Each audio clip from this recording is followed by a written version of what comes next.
Good morning. Another Kyoto ramen day in the works with a little bit of overcast, but that's okay. And it's gonna be a relatively light day because I've got a lot of work to do. This first place I'm off to is known for a rich soup and awake, or bubble, let's say frothy kind of style ramen, coming from a lot of chicken bones. Let's do this.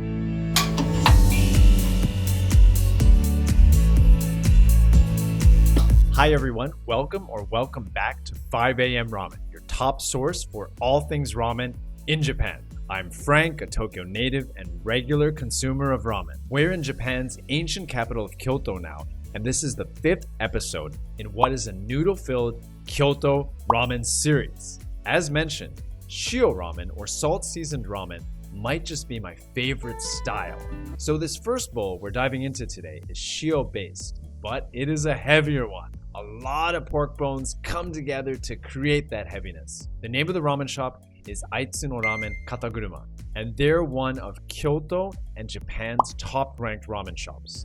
You'll be faced with two main ramen options there, the kokuton shio ramen and the awaton shio ramen. The kokuton is lighter and the awaton is heavier and foamier. I went for the awaton. In it, they boil pork bones on high heat for 10 hours. And also add kelp and fish elements like dried shrimp to the soup. There's even 6 types of salt they use for the shio seasoning. Aitsu no Ramen also serves a skemen. We'll be eating skemen in a future video in the series. Here's what I thought of their awaton shio ramen. Okay, back at the hotel in my ramen historian armchair. You can't see the arms right now, but this has been my little spot of recapping ramen shops. That said, here's my recap on Aitsu no Ramen Kataguruma. Now, this was a typical Kyoto ramen in the sense that it was very heavy, and there are basically a few options there, but I went with the one that's more for maniacs, as they call it on the menu, and it seems like this is what everyone orders, and this is the awake, or bubble style. You have this to describe tonkotsu ramen, pori paitan, and it's kind of a frothy soup. But what I got wasn't so much frothy or bubbly. It was definitely thick and doro-doro, as they say in Japanese, but it wasn't particularly bubbly or frothy. That's fine. I wasn't like, oh my god, this isn't frothy, false advertising. It was rather grainy, the texture and also the flavors that you got. It was an intensely rich soup with little bits of fish, I believe, were in there too, and also quite a bit of seasoning. The seasoning, they really used quite a bit. That made it tasty. It was almost like a thick chicken gravy with the peppery seasoning and also salt seasoning because of the shio that they used. Yeah, overall, it was a solid bowl and I enjoyed it along with the noodles, the thick and flat noodles that came with it. Now, you can order it with all toppings like I did, which includes egg, extra bamboo shoots, and also negi, and a whole lot of pork. However, I don't really feel like it's necessary. I enjoyed the pork, but some of the bits were a little bit like tougher. I don't think you need to go for all the pork unless you want that floral pattern of a photo, which makes it interesting. But yeah, the pork, I thought some of it was good. I was like, oh, this is okay. I feel like it's a bit high for what you get and what they're charging. I mean, the soup itself might be quite expensive to prepare. I'm not going to be fussy about paying a little bit more, but yeah, don't know if the pork is necessary. But solid bowl, very representative, emblematic of Kyoto, and yeah, one that'll put you to sleep right after. Our next ramen stop is Sugari, or full name Wajoryomen Sugari. They serve a shoyu seasoned soup that is pork bones and dried fish. They also do motsu as a topping. These are pork organs. Yes, you heard that right. Don't worry, if motsu isn't for you, they have regular pork chashu toppings too. Also, Sugari is a lot of fun in terms of the interior. It's like an old Japanese wooden house, as cozy as can be. Here's my sleepy take on Sugari's ramen.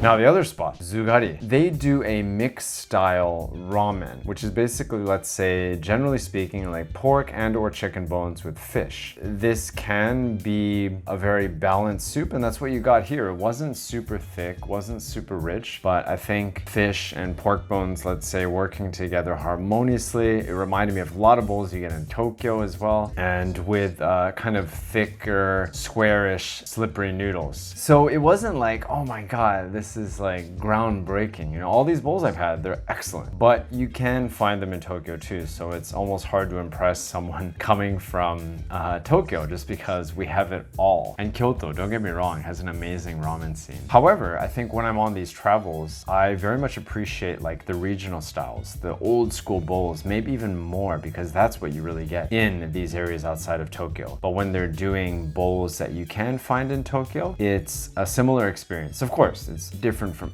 every single shop. No place is the same, but there is a little bit more of that overlap, I'd say. More than the ramen here, it was such an interesting experience just going in the countertop. It's a lot of fun. So for that reason, I would recommend going to this place. And I have to say that what I really liked there was the motsu, or pork offal. Always have trouble pronouncing it. Motsu is not for everybody. I love motsu. It was beautifully singed. I thought it was a wonderful topping. Not a game changer, but it was fun to have motsu in that bowl, coupled with the wonderful, let's say, ramen eating experience in what is a unique ramen shop. Kind of reminded me of the ramen theater in Fukuoka, where there's a little bit more of a theatrical build-up to your ramen arriving. And if you're not into motsu, you can, of course, order the regular chashu pork. But yeah, you might have to think a bit when you're using that ticket machine. I didn't see any English there, and you order that, then you come around back for seating and so forth. So there's a little bit of a line that wraps around. It's almost like Disneyland, but that makes it fun too, in a way. Anyway, I'm gonna take a break now, do some work. My God, I've been putting it off. I keep saying I'm gonna do work, and then I just end up having more ramen. So yeah, I'm going to peace out for a moment now. That piecing out ended up being me going to bed. I hope you all enjoyed this episode, and hope you're able to catch the next one, where we dive into some of the heaviest ramen in Kyoto. Thanks for watching.